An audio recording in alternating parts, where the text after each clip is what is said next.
Zekat, bu ehemmiyetinden ötürü, Kur'an-ı Kerim'de namazda baş başa ve omuz omuza, dinin bir rüknü olarak ele alınmış ve etrafında tahşidat yapılmıştır. İkinci surede daha وَمِمَّا رَزَقْنَاهُمْ يُنْفِقُونَ 1. sayfasında başlar. Gerçekten iman etmiş olmanın neşvesini duymanız, huzuruna ermeniz için Allah'ın size verdiği şeyden infak olarak siz de dağıtacaksınız diyor. Onlar dağıtırlar diyor. Ve birkaç sayfa aşağıya indiğimiz zaman birkaç yerde karşımıza çıkıyor. Biraz evvel okuduğum ayet-i celile-i kerime, o da Sure-i Bakara'dan. وَاَقِيمُوا الصَّلَاةَ وَآتُوا الزَّكَاةَ وَمَا تُقَدِّمُوا لِأَنْفُسِكُمْ مِنْ خَيْرٍ تَجِدُوهُ عِنْدَ اللّٰهِ.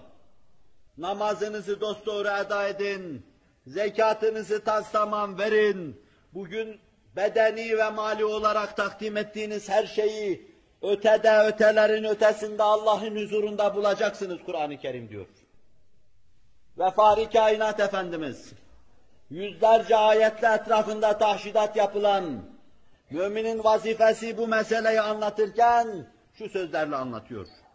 Büniyel İslamu ala hamsin, şehadeti en la ilahe illallah ve enne Muhammeden Resulullah, ve ikamis salati ve itaiz zekâh, ve haccil beyti ve savmi Ramazan, ev kema kal, müttefakun aleyh hadis.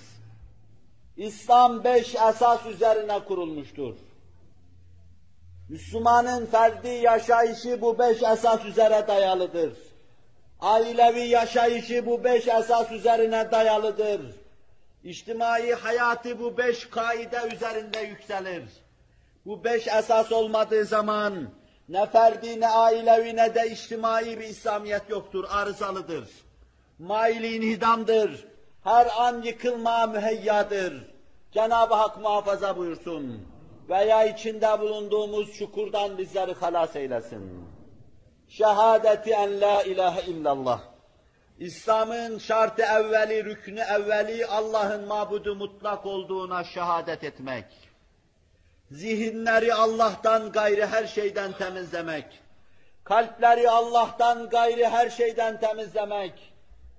Allah'a bağlanmak ve Allah'tan uzaklaştırıcı her şeye sırtını dönmek. Hz. Muhammed Aleyhisselatu Vesselam'ın bu vadide hakaiki talimci olarak en birinci mevkii, en mualla mevkii ihraz ettiğini itiraf etmek. Eşhedü enne Muhammeden abduhu ve resuluhu demek. Allah'ın en şerefli kulu, kullukta zirveye ulaşan kulu ve Allah'la bizim aramızda elçisi, Miraç'ta arzularımızı Rabbimize ulaştıran, ayan beyan gören ve konuşan, Rabbimizin emirlerini bize getiren, o ziyafet sofrasından bizim de istifademizi temin eden şan-ı yüce Nebim. Cenab-ı Hak isrinde yürümeye, devam etmeye bizi muvaffak kılsın. Ve ikamis salati 2. esas. Namazı dosdoğru yerine getirmek. Ve itaiz zekati, zekatı tamam vermek. Bunu ilk mektepte daha okurken anne ve babanızdan duymuşsunuzdur. Ramazan orucunu tamam tutmak, mevsimi zamanı geldiğinde haccı eda etmek. İslam bu 5 esas üzerine, 5 kaide üzerine kurulmuştur. Her birisinin tekeffül ettiği nimetler, ihsanlar ayrı ayrıdır.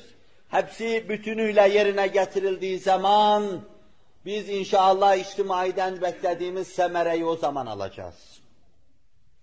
Ve yine Fahri Kainat Efendimiz buyuruyor. Umirtu en uqatilen nas hatta yeşhedü en la ilahe illallah ve enne Muhammeden Resulullah. Ben insanlarla cihat ve kıtale emrolundum. Savaşa emrolundum. Allah'tan başka mabudu mutlak olmadığını itiraf edecekleri ve benim peygamberliğimi ifade ve itiraf edecekleri ana kadar cihatla emrolundum. Ve ekamus salâ ve âtâuz zekâh. Namazlarını dosdoğru kılıp zekatlarını verecekleri ana kadar ben cidalle emrolundum. فَاِذَا فَعَلُوا ذَٰلِكَ عَصَمُوا مِنِّ دِمَاءَهُمْ وَاَمْوَالَهُمْ. Bu dediğim şeyleri yaparlarsa mallarını ve canlarını korumuş olurlar. İlla bi hakkil İslam ve hesabuhum alallah. İslam'ın hakkı vardır zekatın üstünde veya altında. Onun üzerinde sonra duracağım. Hesapları Allah'a aittir. Vazifelerini içten ve gönülden tamam eda ettiler mi? Yoksa namaza münafıklar gibi gelip zekatı münafıklar gibi mi ödediler? Bu mevzudaki hesap Allah'a aittir. Nahnu nahkumu bizzahir. Secde eden her alına biz hakikat gamzediyor nazarıyla bakar. Malından ayırıp veren bir kimseye nefsini tezkiye etme yoluna girmiş olarak onu tanır, karşısında selam çakarız. Ve hesabuhum alallah. Ledünniyatlarına dair hesaplarını Allah görecektir, o Allah'a aittir. Bu büyük rüknün etrafında görüyorsunuz ki, ayat-ı beyinat ve ahadis-i nebeviye aleyhissalatu vesselam tahşidat yapıyor. Ehemmiyeti o kadar büyüktür ki, daha Fahri Kainat Efendimiz hayata gözlerini yumar yummaz, zekat vermeme hususunda bir kısım fikirler dolaşmaya başladı. Derken vermeyenler zuhur etti.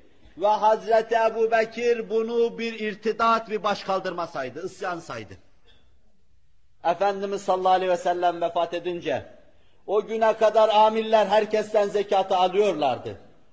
Bir kısım kimseler, mesela Beni Hanife gelip, Hazreti Ebu Bekir'e müracaat ederek dediler ki, bizi zekattan muaf tutunuz. Yemame'den bir ses yükseldi. Necid'den bir ses yükseldi. Cuhfe'den bir ses yükseldi ve gelenler bizi zekattan muaf tutun diyorlardı. Efendimizin müminleri dahidariden vefatı. Bir bakıma noktayı istinadın, dayanak noktasının gitmesi manasına gelen Efendimizin vefatı, ciddi hadiselere mukavemet etme gücünü bırakmıyordu sahabide. Onun içindir ki Hazreti Ömer, o ana kadar anladığı anlayışıyla Hazreti Ebu Bekir'in karşısına çıkıyor. Ve ona diyordu ki, bu insanlar Allah'a iman ettiklerini itiraf etsinler. Namazlarını kılsınlar. Biz muvakkaten zekattan muaf tutalım. Zekat için bunların üzerine yürümeyelim diyordu. Hazreti Ebu Bekir, Hazreti Ömer'i bir nokta istinad kabul ediyordu. Onunla beraber yürürken kendini emin sayıyordu. Yanında böyle emin bir veziri bulunduğundan kendini bahtiyar sayıyordu. Kendi vezirinden de itiraz sesi yükseliyordu adeta. Onun için ona fiilen cevap verdi. Atını çektirdi oraya ve atına sıçrarken şöyle diyordu.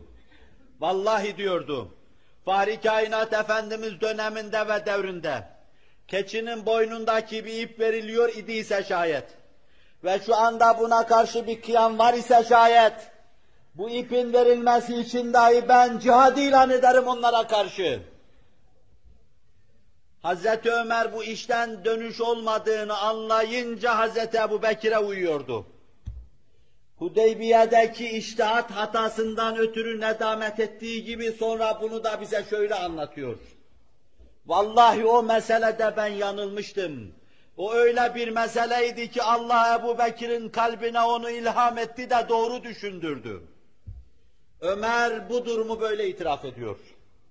O gün fitnenin burnunun kırılması gerekiyor. Fahri Kainat Efendimizin usul ve furu olarak İslam'a ait bıraktığı her şeyin pratik hayatta yaşanması gerekiyor. Ebu Bekir bu mananın cihadını veriyordu. Bütün sahabe-i kiram Ebu Bekir'in ilhamına dem tutmuş. Bidayette anlamadıkları bu şeyi anlar hale gelmiş. Ve onun koştuğu her vadide arkasından koşmuş, İslam'ın etrafında tahşidat yapmışlardı. Fitnenin burnu kırıldı. İrtidat yerle bir edildi. O devre ait içtimai yapı en kuvvetli kaideler üzerine oturdu. Ve 20 sene gibi kısa bir zamanda cihanın iki büyük imparatorluğunu içtimai, iktisadi ve askeri olarak dize getirdi. Onlar üzerinde hakimiyet ve sulta kurdu.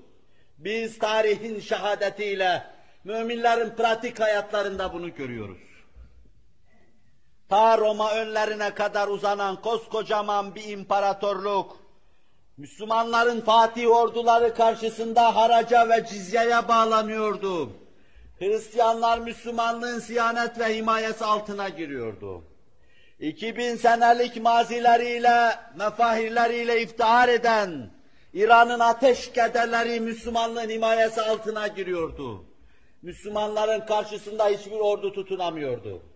Ve gittikleri yerde de içtimai yapıyı kuruyor, iktisadi yapıyı kuruyor, askeri gücü kuruyor. Maddeten ve manen hakimiyet tesis ediyorlardı. Bu mesele tamam anlaşıldı.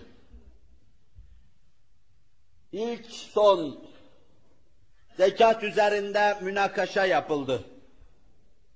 Münakaşa yapıldı, bunun ehemmiyetini kavrayanlar, ehemmiyetini idrak edenler Allah'ın tevfik ve inayetiyle kazandı.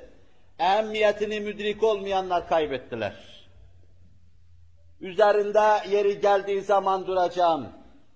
Bu büyük vazifenin ehemmiyetini Frenkçi ifadesiyle bizim kapitalistlerimiz bilmiş olsalardı, namaz kılsalardı bileceklerdi. Namaz kılıp zekatın neşvesine ermiş olsalardı, şu anda başımıza bir bela, bir gaile kesilmiş, anarşi ve huzursuzluk olmayacaktı. Fakirin hukukuna tecavüz edilmeseydi, işçinin hakkı taslaman verilseydi, hadis ölçüleri içinde kardeşlerden bir kardeş sayılsaydı, başımıza gelen şu bela ve şu musibetler gelmeyecekti. O kadar ki etrafı kan seli götürürken biz alıştık, ülfet ve ünsiyet peyda ettik. O kadar ki 10 sene evvel ölen bir talebenin ölümüne karşı kıyametler koparılırken, şimdi her gün her şehir ve her köyde bir sürü insan kurşuna dizilir gibi öbür aleme gittiği, hem imansız gittiği halde biz artık bu işe kanıksamışız. Olur, normal diyoruz. İnsanlar nazarımızda tavuk seviyesine düştü. Kur'an ise diyor ki men katale nefsen bi gayri nefsin ev fesadin fil ard fekannema katelen nase cemi'a. Bir insanı öldürmek, bütün insanlığı öldürmek kadar korkunç bir cinayettir. Allah indinde insan öldürmek kadar şirkten sonra büyük cinayet yoktur. İbn Abbas'ın kendi talebeleriyle kanaati, İnsan öldürenin ebediyen cehennemde kalacağı merkezindedir, namaz kılsa, oruç tutsa bile. İslam'da bu kadar büyüktür. Fakat cumhur-i fukaha bu mevzuda Allah'ın merhametine dayanarak ve Kur'an-ı Kerim'in bu ayetinden istinbat ederek şirkin dışındaki her şeyi Allah dilerse affedeceği hususunda ittifak halindedirler. Fakat ben rica edeyim, siz İbn Abbas ve talebelerinin noktayı nazarına ehemmiyet verin. İnsanın kanına giren, iman etse dahi ebediyen cehennemde kalacak şeklinde olan kanaatine dikkatinizi toplayın. Allah nazarında, Kur'an zaviyesinden, Hz. Muhammed Aleyhisselatü Vesselam'ın ölçüleri açısından insan öldürmek bu kadar korkunç bir şeydir. Ne acıdır ki marif yuvalarımızın köşelerinde, bucaklarında, koridorlarında ve izbelerinde İnsan öldürme talimi yapılmakta ve sokaklarda New York gibi tatbik edilmektedir. Kabarmış ve köpürmüş bir kin ve nefret, tuğyan etmiş korkunç bir hıyanet ve denaet vardır. Zengin zamanında vazifesini yapmamış. Fakir şimdi gemi azıya almış. Şu anda mantık hükmetmiyor, hisler galebe çalmış.